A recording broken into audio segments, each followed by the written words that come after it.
I think we're going to start things off with, we have first senior mentor, Paul Keenan, otherwise known as Swaggy P, who's going to be talking to you about team rosters and getting all your students and mentors registered. Thank you, Karthik. Welcome, everybody. Happy New Year. I hope everybody had a good, I hope you had a break. That's, I guess, what we should say. But one of the things that's being emphasized this year is the making sure that your team members, the youth on your team, are on their electronic roster. If you, depending on when your team started, you would have been getting quite a number of these emails. It's in all the blogs, it's in emails that come out from First headquarters. First Canada sent out reminders about this as well. And it requires that the youth team members register electronically. Okay, so it's very important that that be done, and we're going to talk a little bit about that to make sure that it's as easy as possible for you to do that. Go ahead, Dave. So there's, when you get this slideshow, there is some links. The first one that says more details here goes through information for you as a coach, for the parents, for the students, and a couple of different ways in which to invite your students to be on your team. But there are some issues that you may or may not experience. The first one is, and most of you only have one or two mentors on your team anyways, although you must have two lead coach mentors that are have gone through their consent and release and done their YPP, the Youth Protection Plan, in order to actually invite anybody to be on your team. So if you only have one, you can't technically get to the part where it says that you can invite team members. But basically, you're going to send an email out to a parent to register their student for your team. If your team existed last year and you have some of the same students on your team, you can actually invite that student back, but the parent is still going to have to be involved. So you should be well aware of that. So our next common issue is sometimes the parent and the student claim, and sometimes it's true, that they have the same email address. First is not set up to accept that. You cannot share an email address because there's going to be an email that goes to the parent, and that's part of how they're identified, because they're going to have to create a login in firstinspires.org, which is what we call our dashboard once we've got it started up, and they can't have the same email. One of the things that I experienced when I was still coaching is that sometimes the email, it's not coming directly from you, it's actually coming from First headquarters through you. And it may go, and it has in the past gone directly to spam. So what we used to do was to tell the students, okay, we're sending out these invitations today. Can you give your parents a heads up that it's coming? And if they don't see it by tomorrow, they should check their spam, because maybe it's in there. So you want to keep that in mind as well, to make it as easy as possible for everybody. And if you have any other mentors other than the two lead mentors, it's a great idea to invite them to be part of your team roster. There's a bunch of reasons for that. We're not going to get into too many of them right now, but one of the reasons is that it's good for them to have this, especially if they want to go on and do another team later on in another year as a lead mentor. It's good to have that experience and to be able to say, yes, I did mentor, and be able to find that that information and know a little bit about it.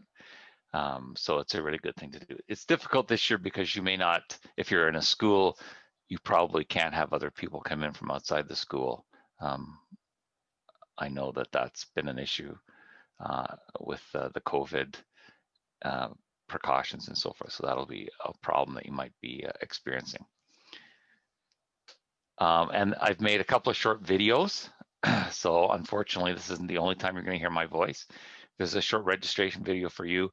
And there was a request from an FRC coach up in Sutton that a lot of times when she was running her team, pre-COVID, she would sit down with the parents to go through the process. And that's not possible right now. So she asked if I could make a video to go through specifically for the parents so they can see how they have to go through it. So I've done that. So it's available as well, and you'll have that link when you get this slideshow. But if you do have any questions, you can definitely contact me. Now, one of the things I wanted to show, so if Dave, you'll let me share my screen. Okay. So one of the things I wanted to show was that this is what your dashboard looks like. So I have a whole bunch of teams. Dave invited me this morning to be one of the contacts for his team. Sometimes the hardest part of this is to know where to go. So I've gone into my account. There I am right there. And I've gone through and done all the things I had to do with the screening and consent and release forms that I need to do. And now, because I have two primary contacts, that's Dave and I can go in and I can start to invite people. So where we do that is right here. We can invite contacts, and you'll see if I don't have two check marks here and Dave doesn't have two check marks there, and if it's only me and it's not Dave, then I can't do the invitation. So I can go up here and I can invite. And what I do is I say I want to invite someone to be on my team. This one's a little bit more of a challenge, but you'll see in here when you're doing your FTC team, this is for an FLL team, but when you're doing your FTC team, you'll see a list of things that you can have in here, and one of them is invite a parent, invite students, and so forth. There is more information when you go back to the dashboard about those things, but what'll happen is that when you oh, I see. Oh, this is good, Dave. This is good. Dave created a bunch of these teams for Peel, and that's why he shows up here as a team administrator. But unfortunately, we need to have a second coach. And that's why when I do this has actually worked out well, because it shows you the issues. You can see I can invite someone to be a lead coach mentor too, but I can't invite any students at this point because I don't have that second lead coach mentor down there. So having Dave as administrator is not going to help, but I could invite Dave to be a second lead coach, because you can be an administrator and a coach. You just can't be both coaches. In any case, when you go back to your dashboard, there's lots of information up here about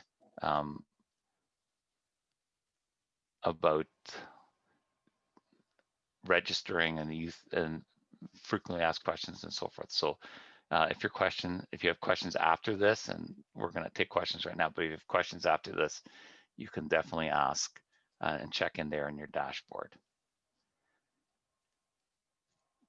That covers the basics. All right, thank you, Paul. We have one question for you so far. On the dashboard, have you had any success with sending email reminders to participants? I have not.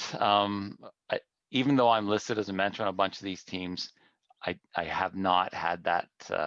When I was still coaching, I didn't have that. That wasn't part of it, so I haven't had that opportunity. So I'm not sure how that one will work. The one thing, the reason why it's a good question from Caitlin is because, as with a lot of things, if I don't complete my YPP, typically there's nothing that tells me that I didn't complete it.